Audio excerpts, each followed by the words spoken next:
వాననన్న పడదాయే అని ఇన్నొద్దులు నెత్తికి చేతులు పెట్టుకొని చూసినోళ్ళందరినీ కృషి చేసిండు వానదేవుడు.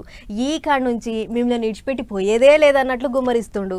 చాలు చేసిండంటే ఎక్కడోళ్ళు అక్కడనే ఆగాలే, తోవలని చెరువులు కావాలి అని 2 తెలుగు రాష్ట్రాలల్లా కుండపోత పోస్తుండు.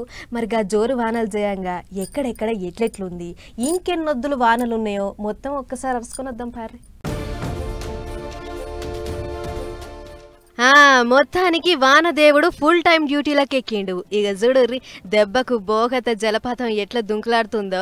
నిమ్మలంగా ధార పడితే పర్యాటకులు చూసి మస్తు మురిసేది గాని డేంజర్ మీద ఉందని బంద్ పెట్టిర్రు అధికారులు. ఇక ఈ నడమ వెంకటాపూర్ దిక్కే ఎక్కువ వానలు పడ్డాయట. అందుకే వాగులు వంకలు షెర్లు గిర్లు అన్నీ మత్తడి దుంకుతున్నాయి. కంకల వాగు పొంగి పొర్లుతుంటే మల్లాపురము కర్రివాణి గుంపు ఊర్లకు వచ్చుడు పోవుడు బంద్ అయింది.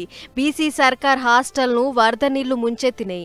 కరీంనగర్ దిక్కున్న అలుగునూర్ బ్రిడ్జి కాడ ఏకంగా నీళ్లు హైవే రోడ్డు మీదంగా పోతుంటే బండ్లు ఎక్కడి ఆడనే నిలబడ్డాయి. కలెక్టర్ ఆఫీస్ ముంగట శితం వరద నిలిచిందని తోవ బంద్ పెట్టిర్రు అధికారులు. తాలిపేరు ప్రాజెక్టుకు శితం వరద వస్తుందని నీళ్లను కిందికి ఇడ్చిపెడుతుర్రు. అటు మంచిర్యాల జిల్లా భీమిలి మండలంలో ట్రాక్టర్ వాగుల కింది చిన్న తిమ్మాపూర్ల ఎర్రవాగ్ల రోడ్డు దాటుతుంటే నీళ్ల రువ్వడి అంతకంతకు పెరిగింది. దీంతోని ట్రాక్టర్ ను అండ్లనే ఇడిచిపెట్టి కూలీలు బయటపడ్డారు. మంచిర్యాల చౌరస్తా మొత్తం నీళ్లలో మునిగింది. ములుగు జిల్లా మంగపేట మండలం మల్లూర్ల అత్తచెరువు తూము లీకయ్యి ఇండ్లకు వరద జరిగింది. దీంతోని జనాల తిప్పలు అన్ని ఇన్ని కావు. గిట్ల ఒక్కతానా అని కాదు, రాష్ట్రమంతటా ఇదే ఆగము.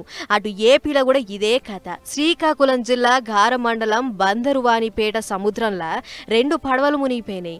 అలలు జోరుగొచ్చుడుతోని ఈ అపాయం అయిందట. అదే జిల్లాల నాటేస్తుంటే పిడుగువాడి ఒకళ్ళు జీవి పోతే ఇంకో 3కి మస్తు సీరియస్ ఉంది. మొత్తానికి ఈ వానలు ఇంకో 2-3 ఒద్దులు మోక వెంచి సరుస్తాయట. కాబట్టి జనమంతా చాలా పైలంగుండాలి. వట్టిగా బయటికి రావద్దని హెచ్చరిక చేస్తుర్రు మొగుల అధికారులు.